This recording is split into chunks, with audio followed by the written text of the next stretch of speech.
kalau kita galakkan kemudian susu formula, risiko diare bisa jadi meningkat karena kan susah untuk mencari botol yang bersih, bagaimana mensterilkan botol dan sebagainya. Kan pengalaman dan evidence base ya, teman-teman kan banyak turun di Palu, di gempa bumi di Lombok ya, dan tempat-tempat lain ya, juga gunung berapi dan sebagainya. Jadi berdasarkan best practice yang mereka alami, pengalaman maupun evidence dari literatur ya. Dan juga IDAI kan juga ada, kita kerjasama juga dengan lembaga-lembaga seperti lembaga Muhammadiyah itu yang sudah diakui WHO ya. Nah, berdasarkan kolaborasi-kolaborasi itulah kemudian buku ini bisa disusun. Berarti panduannya itu udah sesuai juga dengan WHO, UNICEF gitu? Iya, insya Allah dia sudah sesuai dengan standar internasional. Dok, ini di Aceh Tamiang ada anak yang belasan hari makan mie instan dan timbul pro kontra di masyarakat. Kalau dari IDAI sendiri ada guideline gitu nggak sih, panduan pencatatan makanan gitu? Ya, baik. Jadi memang untuk anak atau khususnya balita ya, apalagi yang masih di bawah setahun ya untuk bayi, itu kan seperti kita lihat tadi di Sumatera Barat bikin khusus dapur MPASI. Ya. Karena untuk bayi balita itu beda dengan orang dewasa, ya. Tapi dalam kondisi darurat, ya. Tapi darurat itu kan nggak lama-lama ya. Darurat itu mungkin 3 hari pertama, misalkan nggak ada makanan apapun selain mie instan, ya mungkin oke untuk survival ya. Tetapi apabila sudah ada akses, kondisi ideal tentu saja bikin dapur umum, ya.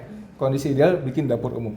Tapi apabila itu belum ada, yang terbaik sebetulnya makanan yang diawetkan ya, teknologi retort ya, yang di vakum itu, kemudian dia pakai sterilisasi tanpa zat kimia. Mungkin makanan-makanan ini kan bisa mengandung protein hewani atau karbohidrat juga yang bisa siap santap tanpa proses yang ribet gitu ya. Jadi kemarin juga ada yang mengirim rendang misalkan ya, makanan-makanan yang awet yang tapi nutrisinya tinggi ini juga sangat diperlukan ya. Kalau kita lihat mie instan kan dia hanya karbohidrat, tinggi garam ya, nggak ada seratnya ya. Tentu kalau untuk survival awal oke lah kita bisa terima, tapi kalau sampai berbelasan hari, sampai berminggu-minggu, tentu ini akan memberi dampak malnutrisi pada anak-anak. Ketika anak-anak itu khususnya balita dia butuh nutrisi protein hewani misalkan yang cukup ya, dengan lemaknya, dengan karbohidratnya, saya kira ini tentu akan mengganggu masalah status nutrisi mereka. Dok, ini juga terkait pelarangan susu formula. Sebetulnya pelarangan ini tidak bersifat mutlak ya. Jadi intinya adalah bagaimana di daerah bencana kita harus tetap mengutamakan pemberian ASI, ya, pemberian ASI dan juga MPASI. Tapi kan tidak semua anak beruntung, tidak semua bayi itu orang tuanya misalkan ada yang tidak bisa bertahan hidup. Ada opsi lain misalkan donor ASI, ya.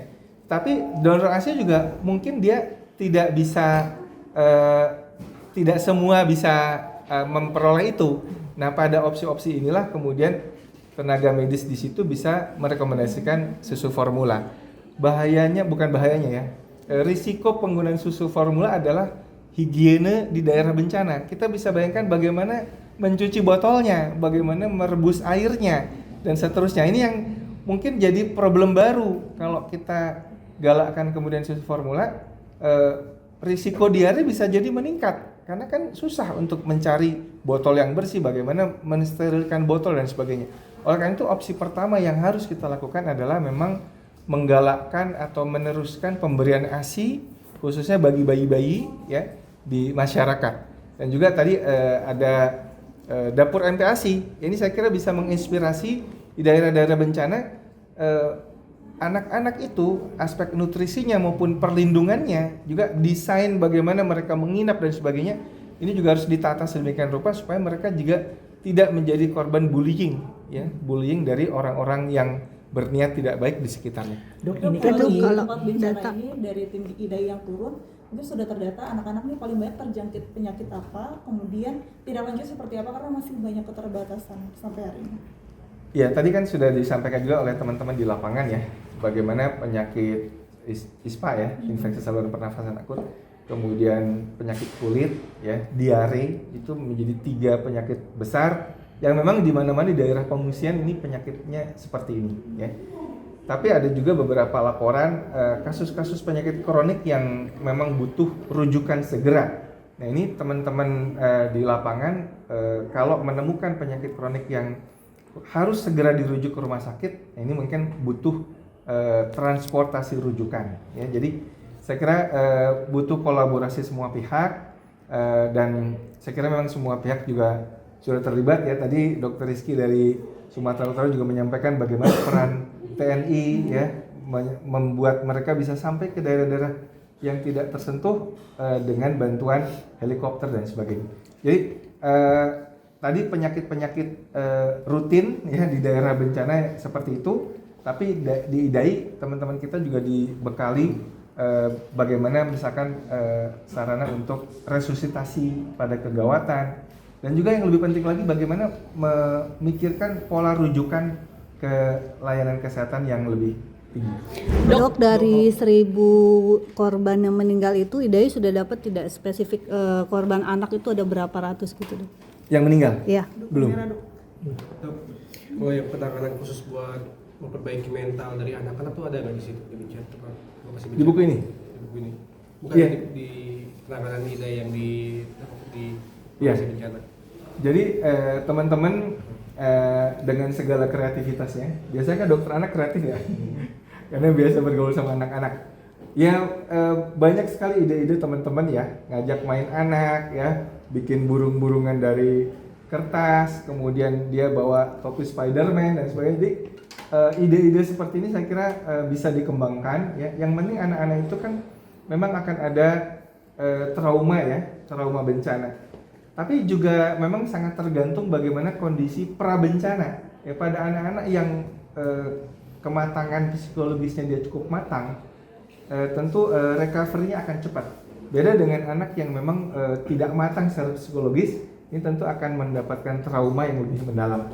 Jadi saya kira selain aspek kesehatan fisiknya, kesehatan mental seperti ngajak main anak di bencana, mungkin kita juga bisa mengenalkan konsep-konsep bagaimana bersabar terhadap bencana, mudah-mudahan ada hikmahnya dan sebagainya, dan juga merasakan ya, tadi kita lihat bagaimana orang anak-anak yang terkena bencana, saya pernah lihat itu di medsos ya, Dek apa yang kamu butuhkan? Saya butuhnya Al-Quran katanya. Jadi ini juga ngingetin saya, ya saya nggak kena bencana, kadang-kadang saya juga lupa dengan Quran gitu.